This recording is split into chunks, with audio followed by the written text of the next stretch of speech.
payment kan tentu nggak bisa berdiri sendiri ya, Anneke ya.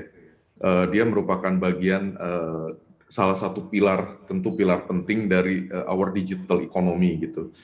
Jadi kalau kita lihat ya, saya ngelihat semua matriks dari semua sektor di digital economy di Indonesia, saya kira dalam 2-3 tahun belakangan ini bertumbuh dengan sangat pesat gitu ya.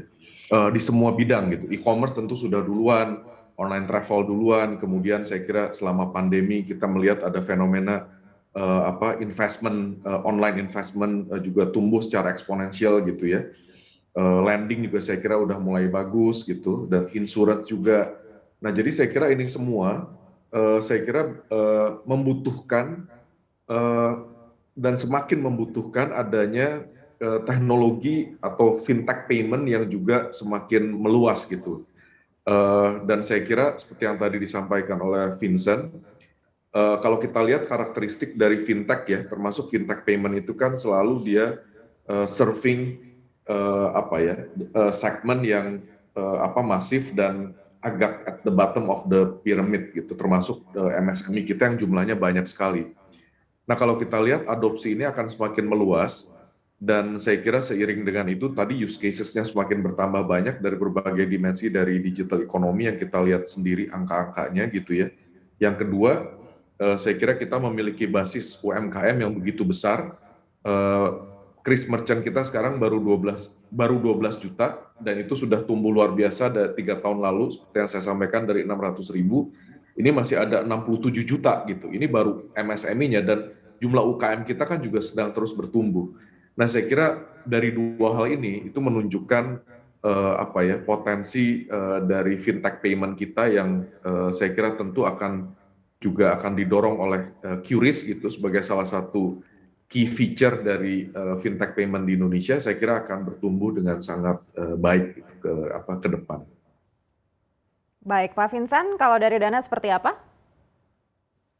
Ya, melanjutkan yang Pak Karania sampaikan. Jadi kita sebenarnya kan melihat bahwa perkembangan industri kami itu, terutama industri pembayaran digital itu, tidak hanya dilakukan bersama-sama oleh pemain industri saja. Kita semua sudah beritikat untuk mentransformasikan Indonesia jauh lebih cepat, jauh lebih baik, dan of course jauh lebih aman. Tapi kita juga melihat bahwa pertumbuhan ini juga berkolaborasi dengan pemerintahan.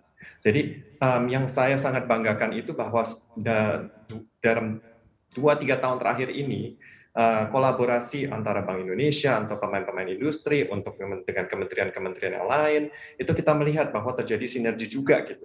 Dan itu semua itikatnya sama, gitu. Gimana supaya Indonesia bisa makin lebih cepat untuk bertransformasi ke digital.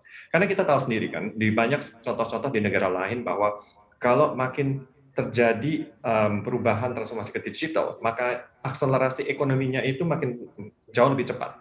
Kita banyak sekali ada data-data, banyak sekali ada artikel-artikel membicarakan bahwa makin persentasenya makin besar, masyarakatnya yang menuju ke pembayaran yang melalui digital, ekonomi itu bisa berakselerasi 2 atau 3 kali lipat.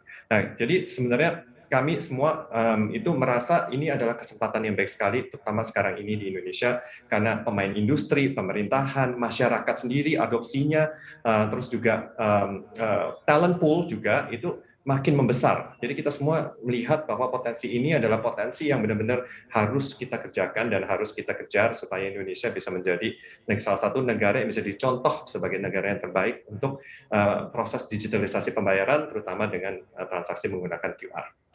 Untuk informasi lebih lengkap dan berita terkait, klik link di deskripsi. Jangan lupa untuk install aplikasi CNBC Indonesia di App Store dan Play Store. Jangan lupa untuk subscribe ya!